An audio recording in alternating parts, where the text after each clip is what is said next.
Paul here from My Perfect Failure, helping you turn your failures into successes and your setbacks into opportunities. What if you've been living your life on autopilot without even realizing it? What if you could break free from the old patterns and start designing a life that actually aligns with your dreams? In this episode of My Perfect Failure, I sit down with Kelli Malcolm, an attorney, life mastery consultant and tarot reader who has mastered the art of living with intention. From walking away from a high-powered corporate career to starting over with just $1 to her name, Kelli proves that transformation is always possible. We dive into why your imagination is more powerful than your fears, how to rewire your beliefs for success, and what it truly means to live by design instead of default. If you're ready to step into your next level, you won't want to miss this conversation. Press play and start designing the life you truly want. Who knows what Jay-Z, J.K. Rowling, Bill Gates and Oprah Winfrey all have in common? Okay, I will tell you then. They have all overcome failure in one shape or form to go on to gain success in their respective careers.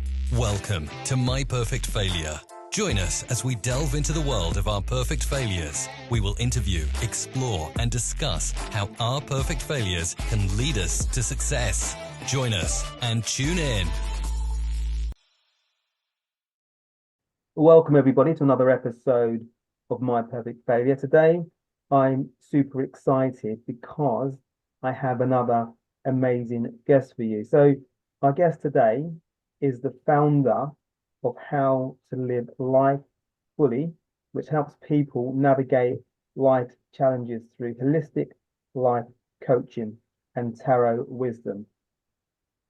She is a practicing family law attorney, a certified life mastery consultant, and a gifted tarot reader, as well as a author of Sidestepping the 12 Steps Using Metaphysical Principles to Move Beyond Addiction.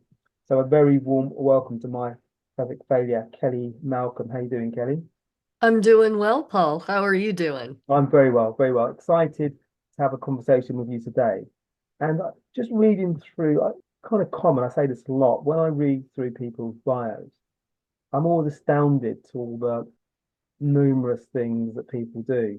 That people are, and they're not kind of little things. They're things that there are a lot of things that you kind of that demand the time and focus and passion and energy, and to pull all these together and actually for that form part of your, I guess, life. I'm always encouraged by that and always think, actually, Paul, you can do some more here. There's more work for you to do here. Well, Paul, I think, life is always about growth.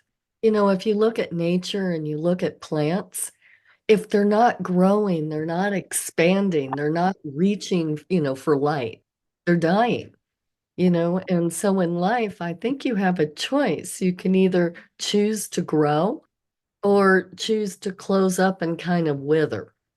Is that how when you take on a new project or a new venture or something, you might listen to something, you might go to a webinar or a conference and then something sparks something inside of you.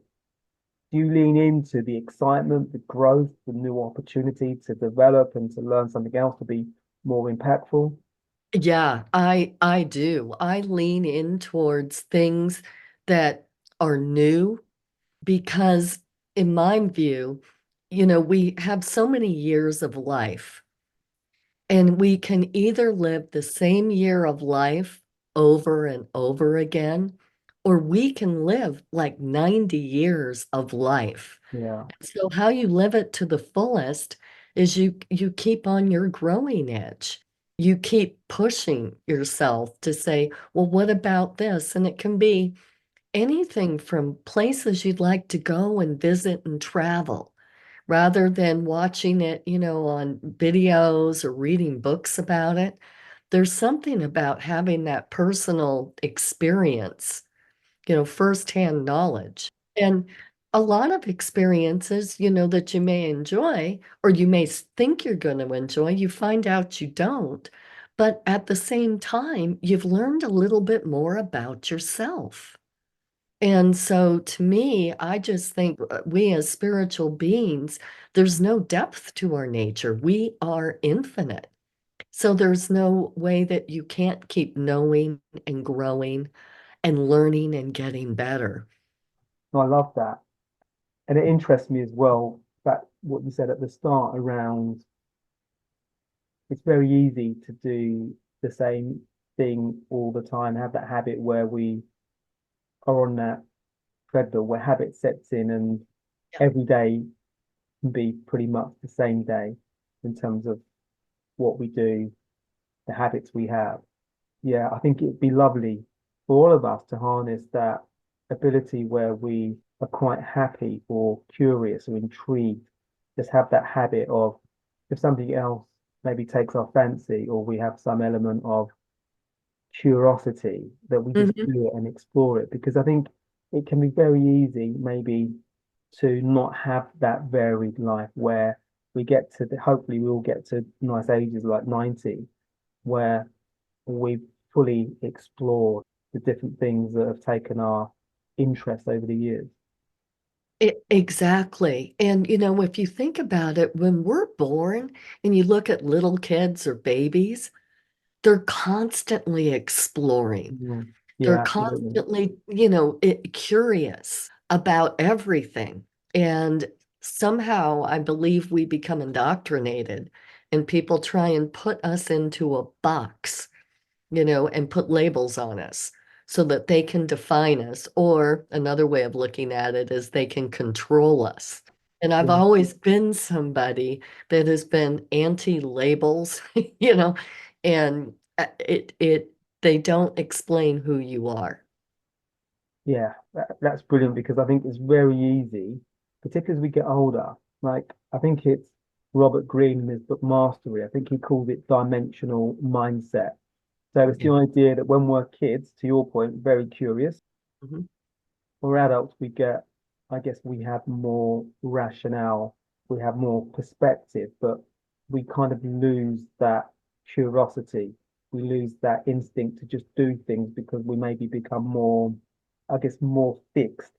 Your word boxes, maybe we've got those boxes and we kind of live out an existence where we put ourselves in these boxes and potentially primarily because we think that's what people expect from us. So our ability to be curious and Mhm. to maybe, yeah, I will try that, which is kind of outside what I've been doing for the last few years. Like you as an example, lawyer, holistic coach, author, all these different things. And you, to your point, you don't exist within that box. And I think that's a beautiful place where I would love to be there myself, where we just have that ability to lean into things that interest us that may have not interested us 2 years ago, or may be things that interest us that other people might think, well, that's strange, Paul's doing podcasting. He's got no background there. I didn't know he never used to speak about that. But, and I think it's, giving ourselves permission. Yeah. It's really giving ourselves permission to fail because, Mm. when we're little, between the first 18 months of life, we're born at a genius level. We are operating at genius capacity. By the time we're 20, only 2% of us are. And Really? yes, and so you start asking what happened. And this is where my spiritual principles and my hunger for growth. What happens is we become conditioned by the outside world as to what our expectations are, and we start judging the world by five senses, what we can see, taste, smell, hear, and touch. And what we're ignoring are six, what I call our six higher mental faculties inside of us that are actually what can propel you forward. One of them being your imagination. Einstein used to say the greatest gift is your imagination. From spiritual laws, Paul, everything's created twice. First, it's in thought. So everything you're wearing, the mics that we're using, everything was first someone's thought before it became a reality. So the power of imagination is huge, but people don't really tap into it. The other is your intuition. Some people look at it, as a sixth sense, but it's our gut, that gut feeling. There's memory, and people use it, for test taking, but you can also use memory to propel you forward. Hey, remember when you thought something was so hard and you got through it? There's all these different, I look at them as higher mental faculties that we can tap into. And so what happens is we start judging the outside world by the feedback we're getting from others. And it's all conform, it's all keep here, it's all to control. But that to me doesn't signify how you grow forward. And if you look at the movers and shakers of the world, the powers that be, they're using all these higher mental faculties. They're creating their visions, their dreams, their goals. They're asking the questions, why not? If it can't be done this way, well, what's another way? And the Einstein also said it's the quality of your questions determines your results, right? So it's one thing to ask yourself, how am I going to make $5,000 this month? Versus, how am I going to make $5,000 this month while I'm in France for 2 weeks? You're going to get two different sets of ideas. Yeah, yeah, yeah. So that's a great example of bespoke in the question to help us deal with deal with a situation and think differently. Because if we ask ourselves different questions, we think differently, right? Yes. Yeah. And so, part of, my journey and my discovery, was asking the question, who am I? And I stumbled into the power of I am, that spiritual principle years ago. And that's been my foundation. And so I realized I am not a problem, right? So for people that, say, go through a divorce, I'm not a divorced person. I'm a human being. I don't have to define myself by my relationship status. I don't have to define myself by my bank account or by my job title. A lot of times, Paul, people will say, well, how can you be a lawyer and read tarot cards and, be an, holistic life Yeah. coach? And I say it's all the law. You have spiritual laws, you have man-made laws, and it's learning how to apply laws to your life that move you forward. And the biggest law was I am. And so when I would go through, hard times, right? I'd start listening and writing in my journal about all the things I was saying to myself. And I wouldn't even say it to my worst enemy, but I kept defining myself as a problem instead of saying, but you can be the solution. So how did you get to that point where you were inquisitive enough to ask yourself those questions? Was that you being introspective and thinking, oh, the way that I'm speaking to myself is detrimental? Did you have a coach? Were you reading? Was it the journaling? What was the process? It was twofold. I think part of it is, I started reading tarot cards when I was like 12. I don't know how I got my first deck. I don't remember, but I can remember them talking about the tarot cards as your journey in life. And of course, when I'm 12, I've got all these ideas. I'm going to travel the world, I'm going to be a famous musician. I had all these ideas about what was going to happen. And in a lot of the books, they would ask questions, and for a 12-year-old, I had no idea how to relate those questions to my life at 12, right? And then I picked up a book, and it was in college, and it was called Sermon on the Mount, according to the Yeah. Vedanta. And that asked questions. And it made me start questioning who I was because I was defining myself by what I thought other people thought of me. So it was like twice removed. I didn't know if they really had Mm, these thoughts about me. I'm just thinking they do, yeah. but it's not like you go and verify, do you think I'm smart? Do you think I'm athletic? Do you think I'm pretty? You're judging situations based on what you're observing, but they may not have been thinking of you at all, right? And so it's like I was creating a false reality. So, And that's what I that, started realizing yeah. is that I didn't know. And that then took me down the path about, well, maybe I should start figuring out, instead of worrying about what everybody's thinking I am, why don't I worry about who I am and define it for myself? So do you think, so thank you for that story and explanation. It definitely reveals a lot. So do you think that we create narratives in our head, sorry, around what other people potentially think of us?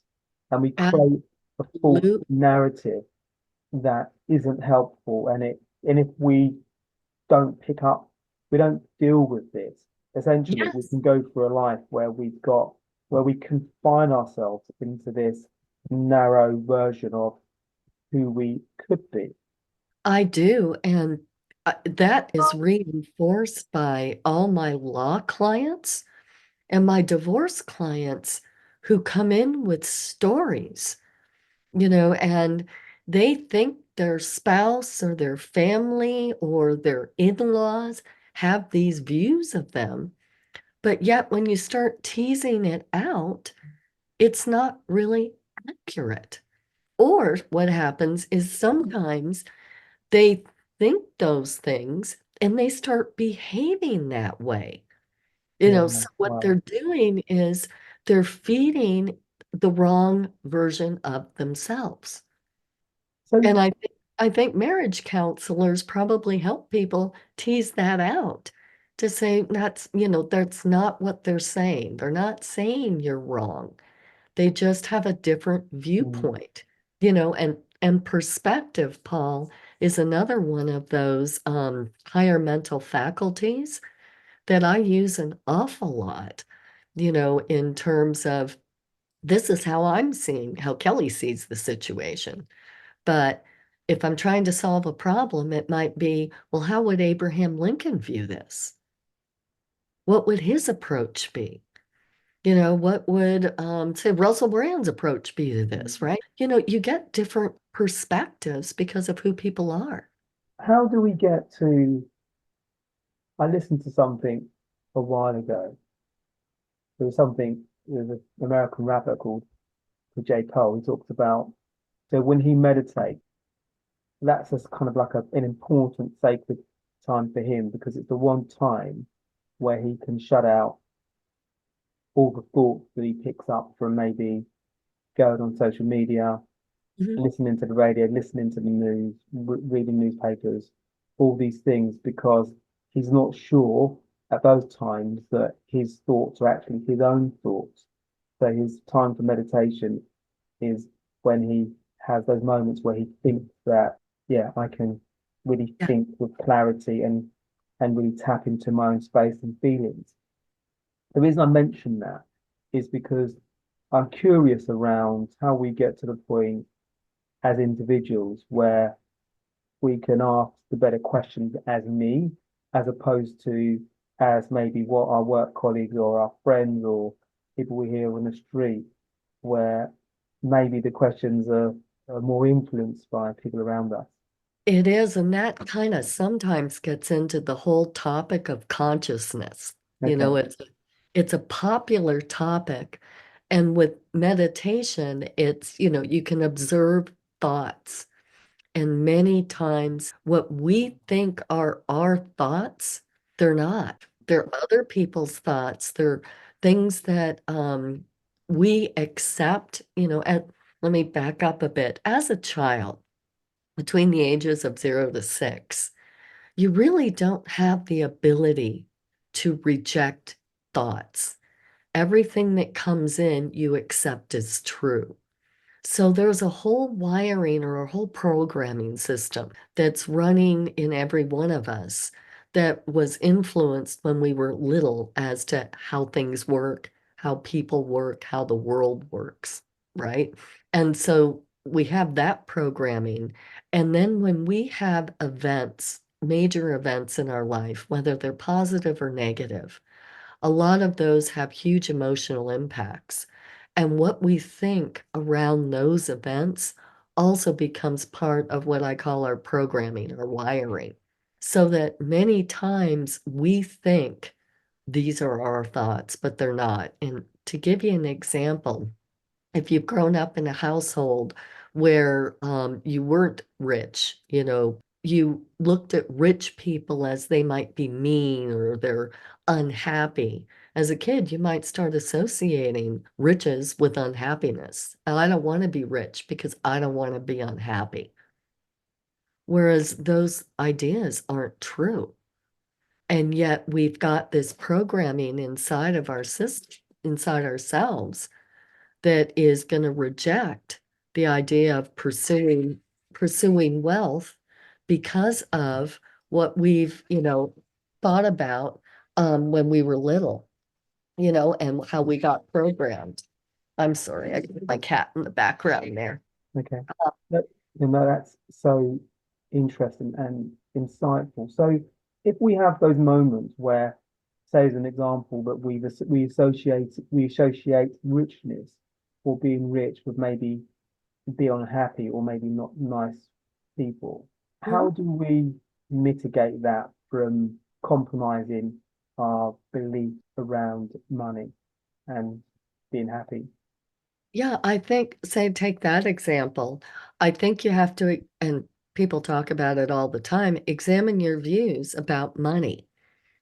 And, a really good illustration that I saw a pastor do was he took out a wad of cash out of his pocket and he started just bringing it to his mouth. I love you.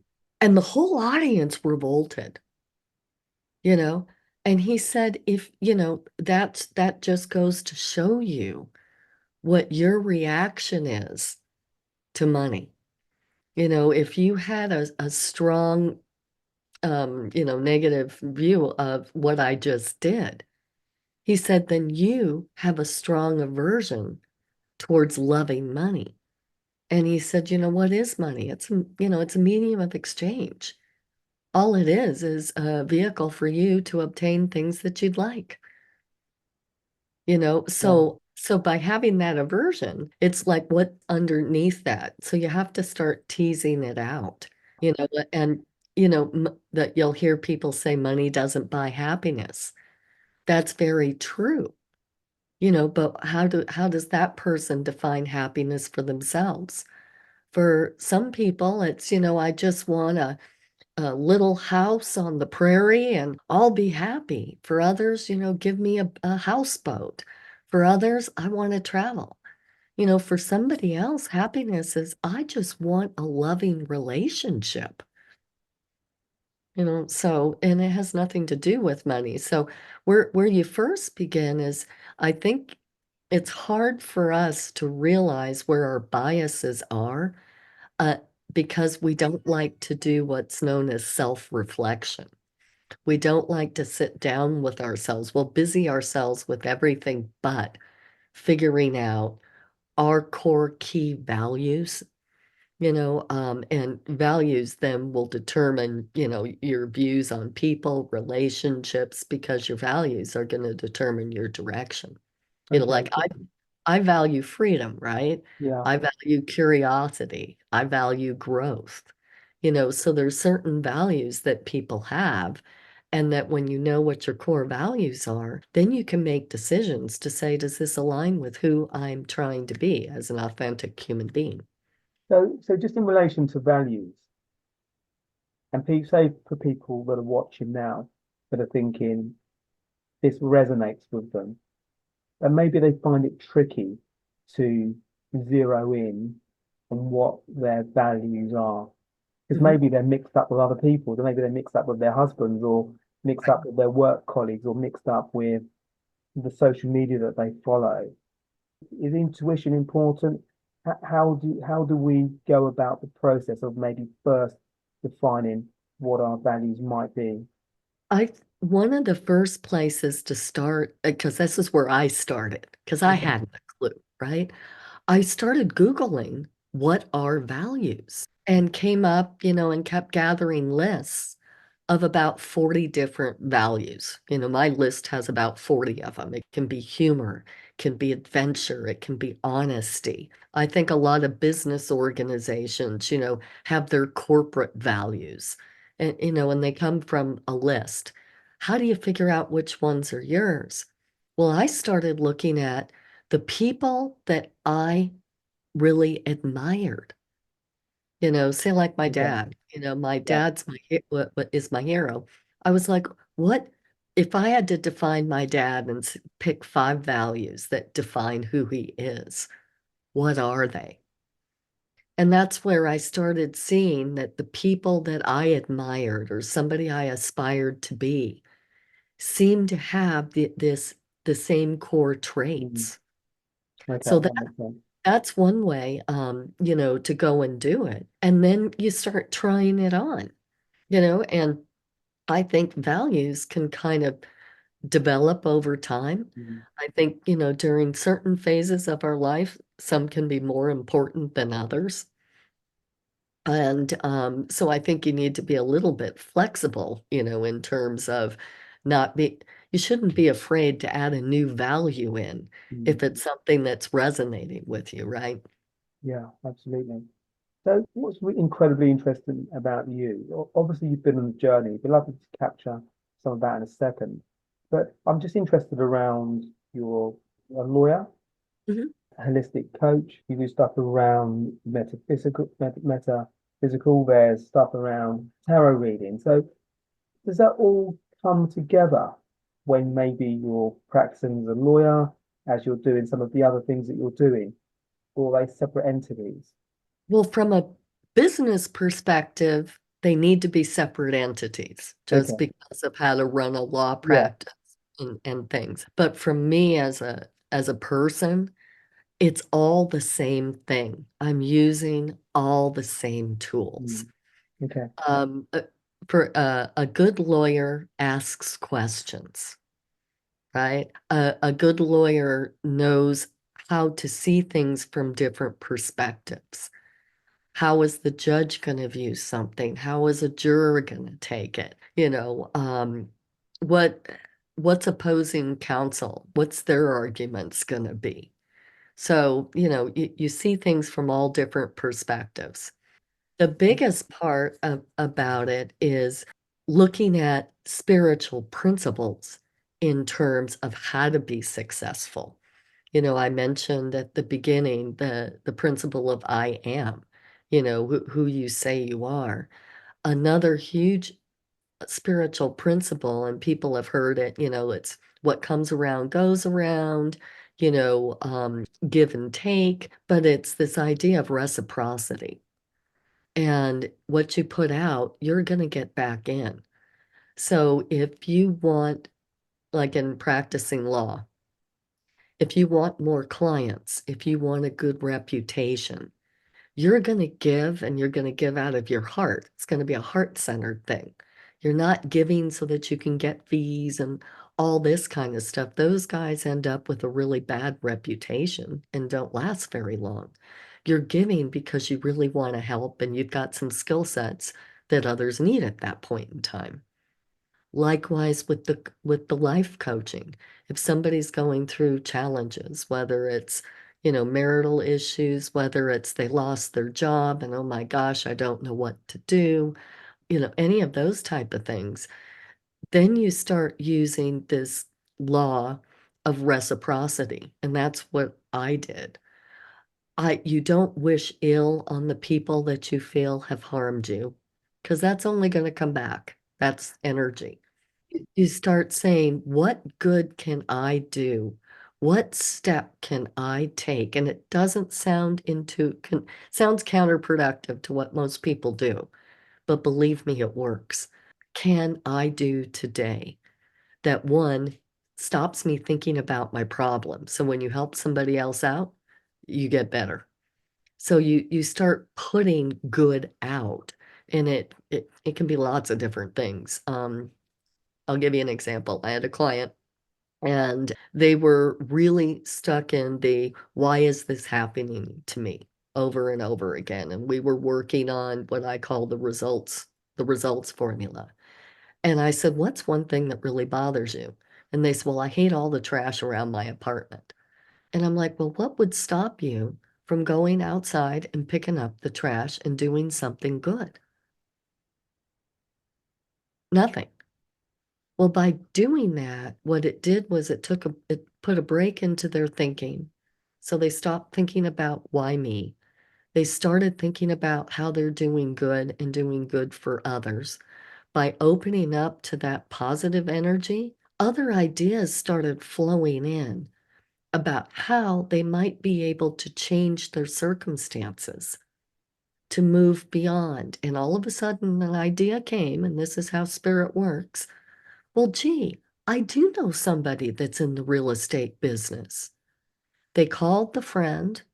Oh, yeah, we've got an apartment that we're going to lease or put up for, about a week later. That's kind of how spirit works, is it's not a linear process.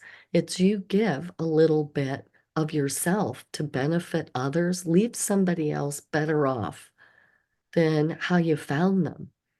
And Yeah. that good will return back to you. But for this client in particular, what it did was it got them out of the loop, because our minds can go in loops and we start thinking about why is me, and you can start spinning on that cycle.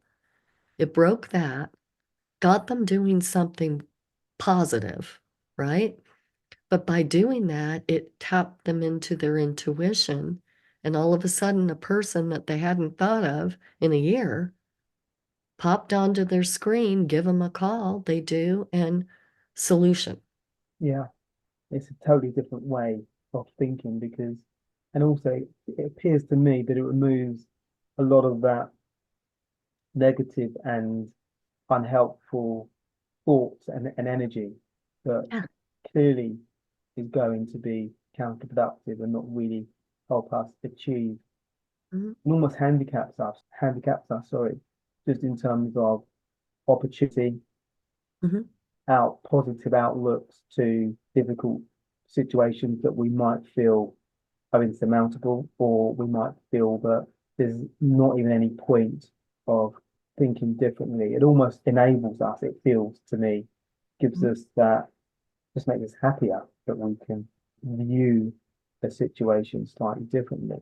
You said a second ago around when maybe not thinking ill of people, when maybe they've not treated us as well as we deserve.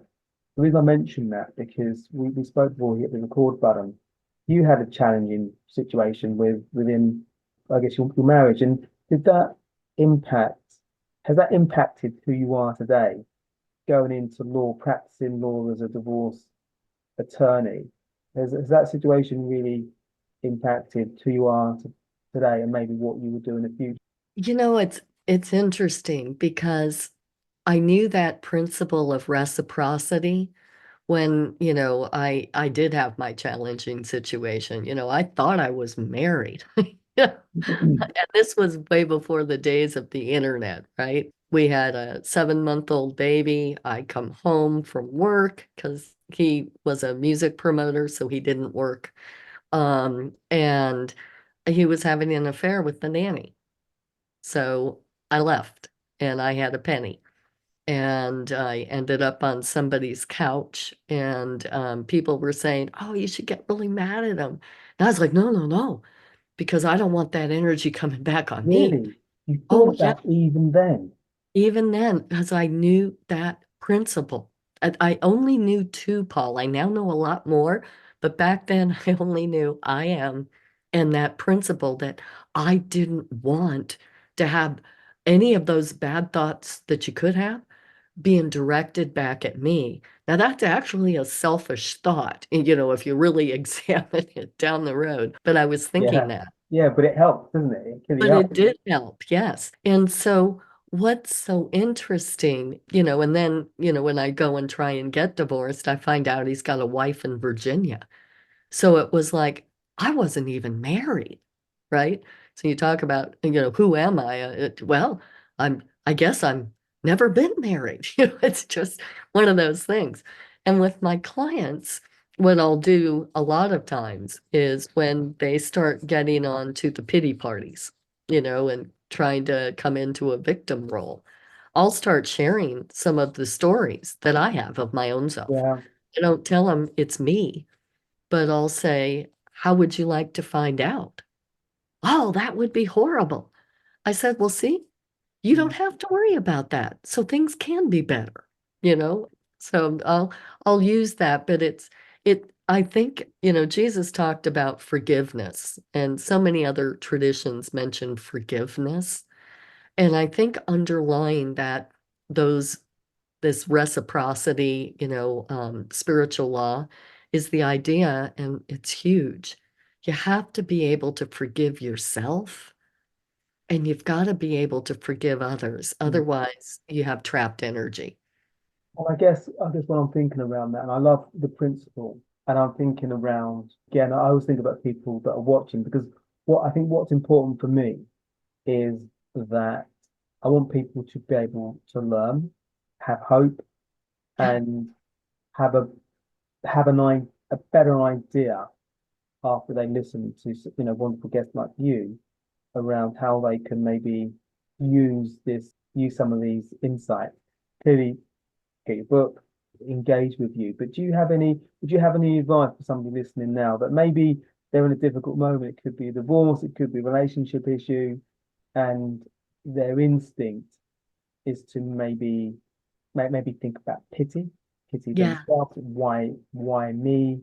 Maybe be quite angry, Mhm. maybe quite self-destructive, just in terms of their own current situation. Are there little steps that we can make when we're in those moments to maybe manage ourselves a little bit better? It depends on the individual as to what works for them.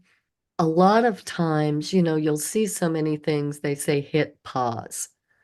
And you try and hit the pause, but your mind is still going a thousand miles a minute. If you're in those type of situations, write it down, because what you're doing is you're taking that thought energy and putting it on a piece of paper and you're at least getting it out. Then set a period of time. It's okay to have a pity party, but parties don't last years. Mm, You know what yeah, I mean? So it's like, okay, I'm upset. This wasn't fair. I don't like it. Take the time to deal with the emotions that you're feeling. You have to bring okay. them to the surface. You can't just press it down. For me, I find journaling is a way to do it. Other clients that I've had is they take, their phone and they just do voice recordings. And everything that they want to say, they just put it on a voice recording and Mhm. get it out. Give yourself 30 minutes, you know, and at the end of 30 minutes, say, "I'm going to do," because you have to move. And for me, I like exercise. I like hiking. I like working out. But then do something that moves that energy, physically. So that's one technique if you're definitely in the my mind is spinning sort of thing.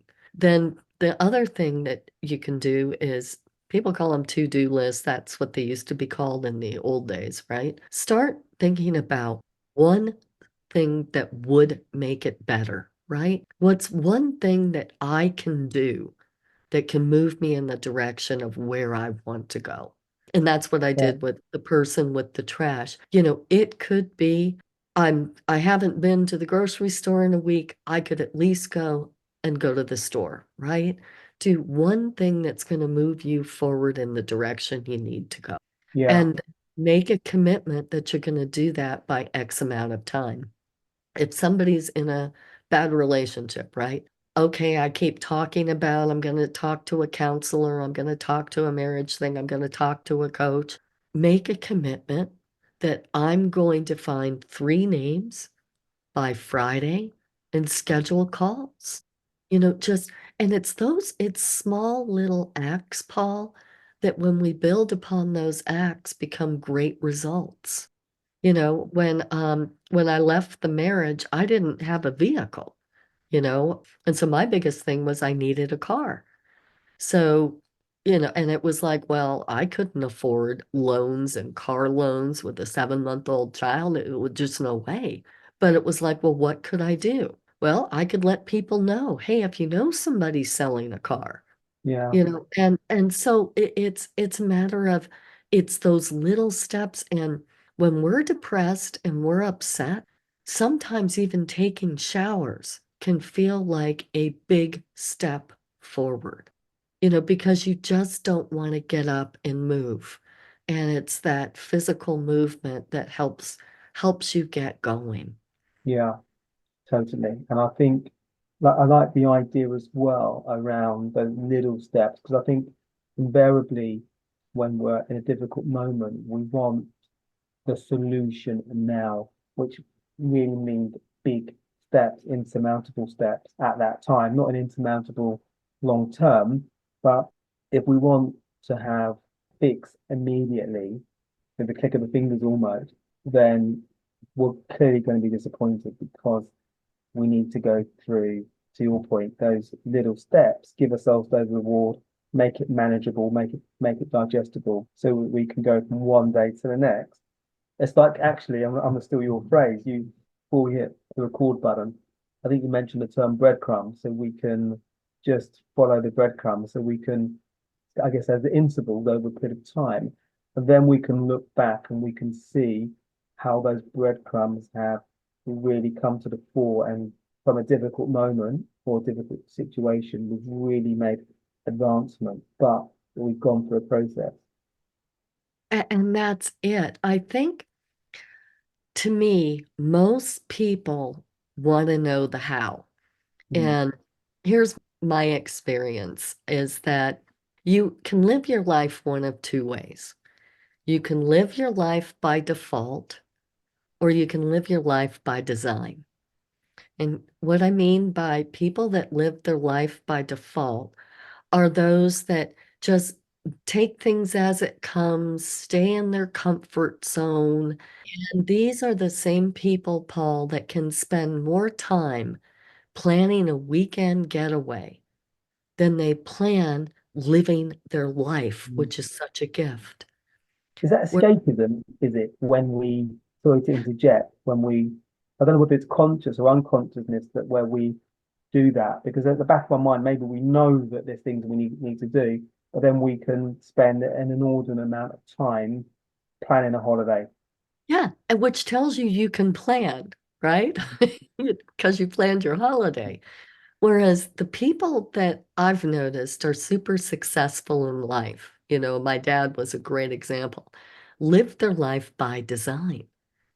And what that meant was that they made a decision for what they wanted in the absence of knowing how it was going to happen. They Okay. made they made a commitment. And many times we want to know the how, how's this all going to work Mm. out, and our growth comes in the how. The spirit Spirit already knows how. Mm. And there's an infinite amount of different ways Spirit can bring it about. That's the thing. There's not just one way.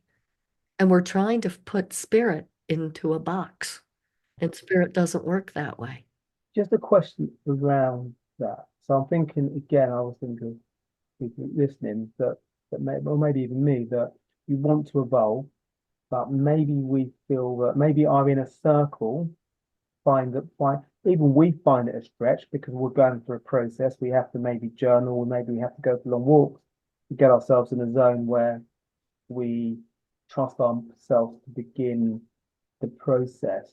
Do we have to be maybe more mindful? Maybe we don't tell everybody about what we're looking to do for the fear of maybe them having casting doubts on whatever the new situation is for us that we want to pursue. Yeah, I think that's true. And when you were talking, I teach a lot with stories. So this Okay. brought up a story that really illustrates the point. I live in Colorado, so climbing mountains is a big deal out here. And William H. Murray was a famous mountain climber, and he was the one that summit Mount Everest. Murray didn't start off that way. He was asked 3 times by the person that was funding it, and I'll remember the guy's name in a sec. Hillary, Edmund Hillary. He was asked 3 times by Hillary to come on this trip. And Murray just, quote, didn't have the resources, couldn't make the commitment. And finally, on the third time, he wanted to climb Everest because no one else had, so bad that he decided, I'm going, and somehow the resources will appear. He wrote a book because it was or it was Hillary, or excuse me, was William Murray that actually found the southern route on Everest that allowed the team to summit the mountain for the first time. And he wrote a book that was called Absence of Evidence. And this Okay. is so cool. And especially coming, being a lawyer. He goes, absence of evidence is not evidence of absence. Absence of evidence is simply absence of awareness, that you're not aware of what you need to do. And by trying new things, taking new risks, going different things, going different ways and different paths, you expand your awareness of what the possibilities could be. And I think that's so true in our lives when you talk about, the circle and things. That's a current awareness, but you're always able to expand your awareness by doing something different. Yeah.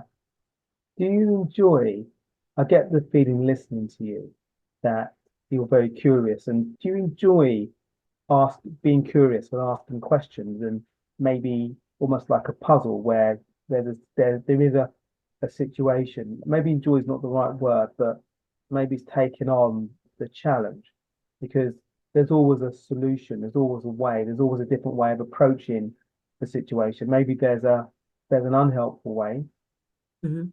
to try and deal with a situation, but maybe there's a more of an enlightened way where we can maybe ask better questions, helpful questions that are really going to lead us down a path to opportunity as opposed to a maybe more or less a dead end if we just don't look at better questions. I think so. I think, Paul, it's just, I see every person as just this amazing spiritual being. And we have so much potential within us, and each one is unique. That to me, I love to see the light and the expansion go off for everybody I meet, and whether it's through something I might have said or something they say to me, because then that's going to make me grow. So I look at it kind of as a way everybody can build each other up if you start seeing each other as through a different lens. Yeah, absolutely, absolutely. So just in terms of we're getting toward the end now. So just in relation to how people can find you? Because I guess there's multiple things. You've got, I don't know whether you do you tarot reading? Mhm. Actually, can I ask for a description of what tarot reading is? Yeah, I think the best way of looking at a tarot reading is that it's a way for you get self-reflective about issues and questions that you currently have. A lot of people will say, "Oh, does he love me? Doesn't he love me?" There's a deeper issue. It's what kind of relationships do you want? Or if it's business, what kind of growth opportunities are there out there? So anyway, with the tarot readings, it, I'll give readings and basically just want a general topic. And then through that topic, it's a matter of it brings up certain skills that you have, certain attributes that you may have, different directions that you may want to think about in terms of going, what you might currently be experiencing in your life, and how you could possibly look at that from a different perspective and view that as a stepping stone rather than a stumbling block. Joseph Campbell wrote a book called The Hero's Journey. And in that book, he described the hero and he used tarot archetypes. So when I do readings, I'm looking at it from the tarot archetypes as to what's being called forth at this point in time that you might be able to tap into that helps move you further down your journey or down your path. And is it intuitive? Yeah, it definitely is intuitive. Fabulous. And you've also got, I'm on your website now, Yeah. how to live life fully, which everybody, I can't think of anybody that doesn't want to explore that. And I love the idea of tapping into that space where we can live our lives fully. Because I think for a lot of, I can't put a percentage on this, but I think for a lot of us, we don't even think it's possible. So we talked about living inside boxes at the start of our conversation today. And I think it's very easy to exist within the confines of boxes that we put ourselves in, or maybe Yeah. other people put ourselves in, or maybe it's a combination. So how to live life. So if people want to find you or contact you at your website, or they want to find out more, what can people look to find when they engage with you at how to live life fully? Yeah, well, when they go there, they have the ability, if they would like, to download a free mindset guide because I have a mindset mastery guide, and so they're more than welcome to download that.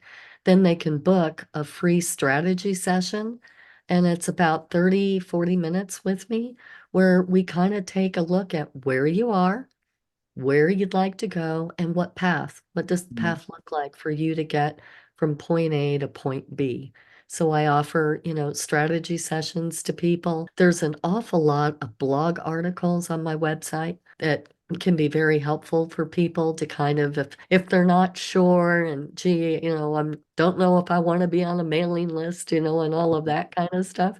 Well, then check out the blog articles and Yeah. hopefully that will give you a few things. And also on the website, I have resources. So I have like an FAQ and resource section so that, people could use that as well to be able to start their journey. Okay, fabulous. So I'll get the link to the website, definitely put that in the show notes. And maybe a question around people that may be struggling at the moment, maybe in a difficult moment. We spoke earlier, you mentioned about your situation where the marriage came to end and you left the house, you had $1 and you had to start again. And I know you worked in the practice, I think you had 170 people in your 30s. So you managed to transition really quickly and do different wonderful things. So I'm just maybe seeking your thoughts around people that are in difficult moments, the process they can start to pick themselves up and maybe think differently. Yeah, I think, Paul, my dad used to tell me, and when I was a little kid, it bugged me so much. He'd say, Kelli, there's no such word as can't. And I'd say, oh, I could think of all sorts of reasons why there were, right? And that's been my key. there isn't a word as can't. If you Mm. make, and it's that making a committed decision. When I left corporate America, I had 170 employees, but I never saw my kids. I was, answering emails at 3 a.m. You know, Wow. I mean, I had a 2-year-old, a 4-year-old, and a 10-year-old. And I'd drop them off to the daycare and I'd cry myself on the way to work. My days were totally scheduled for me. I was usually double and triple booked for meetings every hour of the day. Lunch, was liquid if I got a chance to have a Diet Coke and run around. I mean, it wasn't a life I wanted. And I was like, I cannot do this. And I was the main breadwinner, right? I was like, I can't do this. I'm going to go crazy. And I went in and I quit. And people were like, how could you do that? I said, because there was a part inside of me that knew I could not live this way anymore. And so, it was, there was a, and was there fear, Paul, for quitting? You better believe it. I had all the thoughts going through my head. Who's going to pay the mortgage? Gosh, how stupid. Couldn't you just hang in there a little bit longer? And it was like, no, I'd reached my limit. And so I resigned. And then it was, well, what do you want to do? And, I'm literally driving down the road and I hear an audible voice telling me, I want you to go take the Colorado bar exam.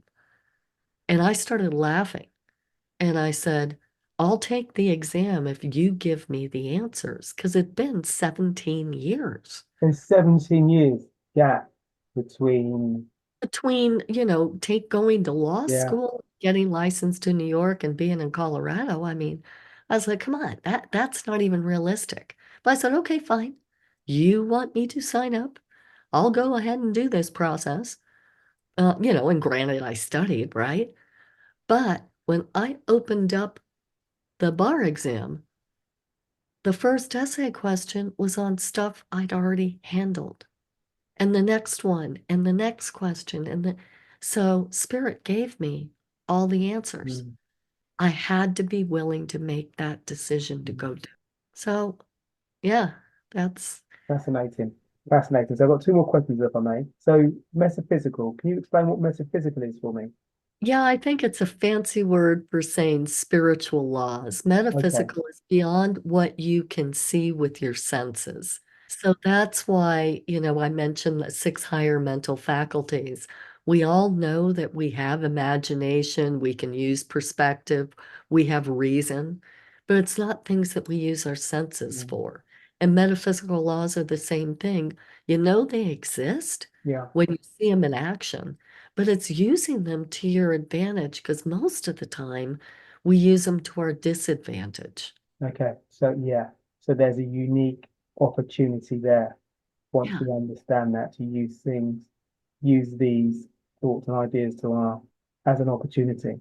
So, okay, lovely. So, last question is the recurring question. So, if you could invite three inspirational people to dinner, they can be a liable path. Who might you invite? The first one would be Jesus, because I really want to hear from him what he said and what he did. I would just love to have a conversation and ask him what's life all about. The second person I'd love to see is my father. He passed away when I was 23. So I'd love to be able to have a conversation with him now that I'm an adult and ask all Yeah, the questions, about, life and the world and where he would have loved to have gone traveling and why and who he thought was interesting. I would love that. And then the third individual is a guy by the name of Jay Widener. And people probably don't know much about him, but he is a filmmaker and he was head of Gaia production and for Gaia TV with all their videos and their editorials, and he's friends with James Cameron. And I just think it would be fascinating to have a conversation with a movie guy because how they see the world, the lens they Yeah. see it through, would be so different and unique. So I'd love to get his perspectives, and especially with all the buried stuff that didn't come out on Gaia TV, it'd be fun to Yeah. find out what it was. Yeah, that's an interesting way to view life through creativity, through people that put out amazing content and yeah, and they've just got that gene where they can, Yeah. yeah, Well, just a unique perspective. And he was such a student of Stanley Kubrick. And just what he sees in movies versus what I see is two different yeah, things. yeah, And so I think it would be fun.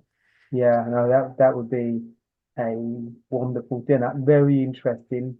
It would be fascinating, the different things, the different subjects that you would tap into throughout the Mhm. dinner. Yep. Kelli, wow, it's been amazing. Love talking to you. Love the variety of different wonderful things that you do.